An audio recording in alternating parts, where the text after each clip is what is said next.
Nosotros somos somos el Teatro por Identidad Zona Sur, un brazo artístico, como dijo bien Verónica, más de Abuelas de Plaza de Mayo. Teatro por Identidad nace en 1994 con la obra A Propósito de la Duda, que dirigió un compañero, Daniel Fanego. Y a partir de ahí, Teatro por Identidad se empezó a esparcer como una semilla por todo el país, por toda Latinoamérica y por todo el mundo, diría, porque se ha hecho Teatro por Identidad desde Rusia hasta en Japón. Somos un grupo de artistas que trabajamos independientemente y ad honorem, y tratamos siempre de conseguir salas para poder realizar los ciclos de Teatro por Identidad, donde sus dueños, los técnicos, los directores y todos los actores que participan de estos ciclos lo hacen ad honorem, donan su caché solamente por la causa, para que hoy jóvenes entre 28 y 35 años puedan encontrarse con su realidad, como acá Pedro. La verdad que es un orgullo tenerlo acá al lado, con Abuelas. Intentamos ayudar a que esta Argentina se empiece a trabajar unida, empiece a saber de que los crímenes que se hicieron en otras épocas se deben pagar, y que la gente y los jóvenes como Pedro puedan encontrarse con sus verdaderas familias, que puedan conocer su verdadera identidad, porque no hay un crimen peor que una persona que no sabe cuál es su identidad. En la década del 70 hubo un proceso, un golpe de Estado que inició un proceso que se mal llamó de reorganización nacional, pero era coherente, porque quería reorganizar todos los valores de toda la sociedad. Y a los que son más grandes que nosotros, los que estamos en la mesa, les prohibían decir qué pensaban, les prohibían decir qué querían, les prohibían pelear por lo que deseaban. Y el caso de Pedro es un ejemplo dramático de eso. Y él nos va a contar precisamente, no digo los detalles, pero sí la historia. Pedro. Y quiero aclarar algo que capaz que no lo dijo, pero ellos, lo que es Teatro por la Identidad, para nosotros los nietos, para nosotros las abuelas de Plaza de Mayo y todos los organismos de derechos humanos, cuando le dije el otro día me retaron porque dije el brazo derecho, pero en realidad son nuestro gran brazo izquierdo, son ese motor que nos ayuda a llegar a nosotros en lugares que son impensables. Teatro por la Identidad para nosotros es muy importante, es un gran brazo izquierdo para nosotros, y gracias. Para mí la historia personalmente arranca en mi cabeza en el año 2004, cuando recién la justicia llega a la puerta de mi casa a golpearme y querer contarme de que yo podía ser un hijo desaparecido. Pero realmente mi historia arranca como una fecha muy importante para mí y también para el peronismo, que fue el 1 de julio, como todos creo yo que todos deben saber, que el 1 de julio del 74 falleció Perón, pero a mí el 1 de julio es aún mucho más importante, porque el 1 de julio del 73, un año antes de que nos deje Perón, falleció el mejor amigo de mi papá, que era Gustavo Rearte. Y el 1 de julio del 77 fue el día que a la mañana de ese día secuestraron a un tío mío, que él era concejal de la provincia de Buenos Aires, el partido 3 de febrero. Y a la noche, a la tarde-noche, secuestran a mi viejo y a mi vieja, por ende también a mí, porque mi mamá estaba embarazada 2 meses y medio, de la casa de mis abuelos, también ahí en Casero, del partido 3 de febrero. O sea, la historia mía originariamente está clarísimo que arranca ahí, el día del secuestro de mis viejos. Yo por mucho tiempo, imagínense que un 14 de junio del 2006 es cuando, como me contaba la compañera con el monólogo, me pasó lo mismo. Me llevaron a un juzgado y yo ya sabía que el resultado del ADN había dado el 99.999999 y y fui a conocer a mi familia. Y cuando la conocí fue algo, una situación muy bizarra, ¿no? En realidad me acuerdo que a mí me habían llamado para ver si quería ir a conocerla y esa fecha la puse yo.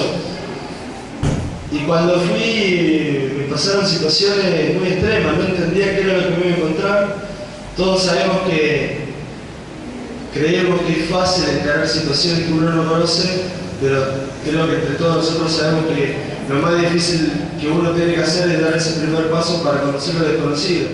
Y el año 2009, cuando se hizo el juicio sobre mi apropiación, ahí pude conocer la realidad de quién era la persona que yo tenía al lado y de la persona que yo quería que era mi viejo.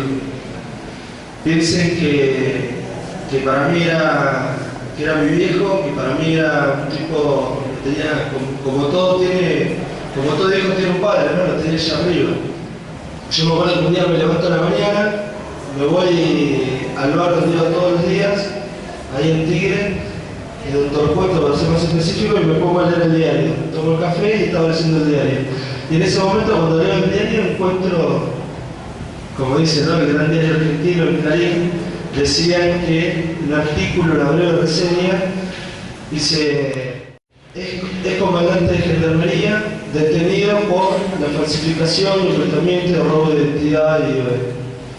Cuando miro eso digo, ¿de qué se trata esto? Empiezo a leer. Lo que decía abajo era lo mismo que decía el título, pero indicando que la persona que había detenido era el comandante mayor Víctor Enrique Rey. Cuando yo leo eso, imagínense que yo estaba enterándome de lo que estaba pasando y viendo que a mi viejo lo estaban deteniendo, no entendía nada.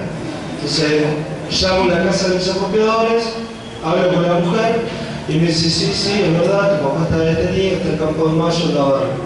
Me fui a verlo en Campo de Mayo y él me agarraba y me explicaba de que lo que le estaba pasando a él era un tema político y yo le creía. Ayer me entero que él había ido a declarar en el juicio nunca más y quedó en libertad, y después me entero que en el año 2002 también había ido a declarar ya sobre la apropiación y vuelve a quedar en libertad. Hasta que en el año 2004 ya lo llaman a declarar y quedó detenido. Creo que todos sabemos lo que es el síndrome de Estocolmo, es cuando secuestran a una persona y esa persona se termina enamorando y admirando a su captor. Yo siempre digo en todos lados que en la mayoría de los casos de nosotros los nietos terminamos con una similitud muy importante a lo que es el síndrome de Estocolmo.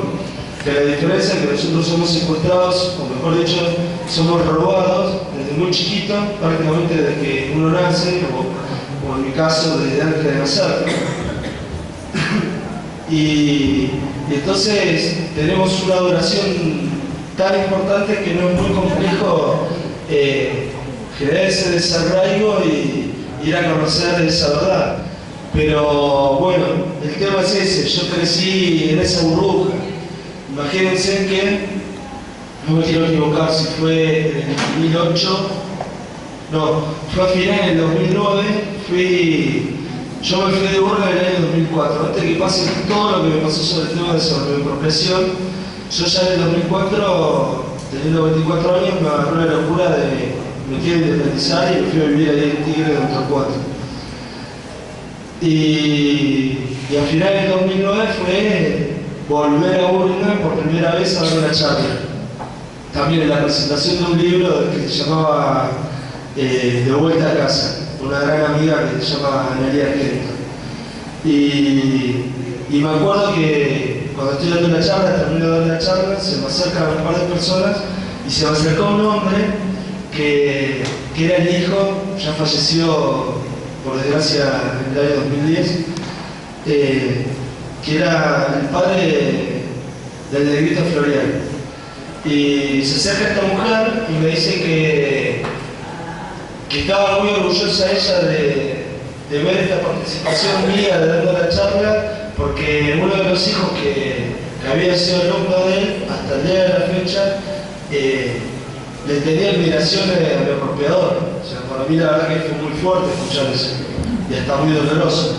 Y lo del negrito Florian es el que me termina de volver a abrir los ojos y contarme de que alrededor de 15 cuadras yo lo tenía del vecino Videla, que tenía una quinta ahí, que iba todos los fines de semana sin los veranos. Yo, sinceramente, hasta que no me lo contó, no lo sabía. Y ahí es donde yo siempre doy ese ejemplos fundamentales para demostrar en la burbuja que uno vivía. Porque ustedes imagínense que en el 2004, cuando iba pasando todo esto, yo iba comiendo información que sinceramente no entendía nada. Para mí, por ejemplo, cuando alguien me hablaba sobre un desaparecido, yo jamás se me hubiera ocurrido en la cabeza que el desaparecido iba a ser una persona. Yo me imaginaba que un desaparecido que desapareció algo era un objeto, nunca una persona. Y eso fue lo que a mí me pasó con mi familia. Por eso, hoy por hoy yo estoy, me acuerdo que había dado una nota de CPRP y fue la primera vez que lo dije, y yo estoy muy orgulloso de mi familia, estoy muy orgulloso hoy de mi historia, es una historia que no nos vamos a meter entre nosotros, genera mucho dolor. Ustedes imagínense que para mí el broche de oro de todo esto hubiera sido que cuando me encontraran poder abrazarme con mis viejos.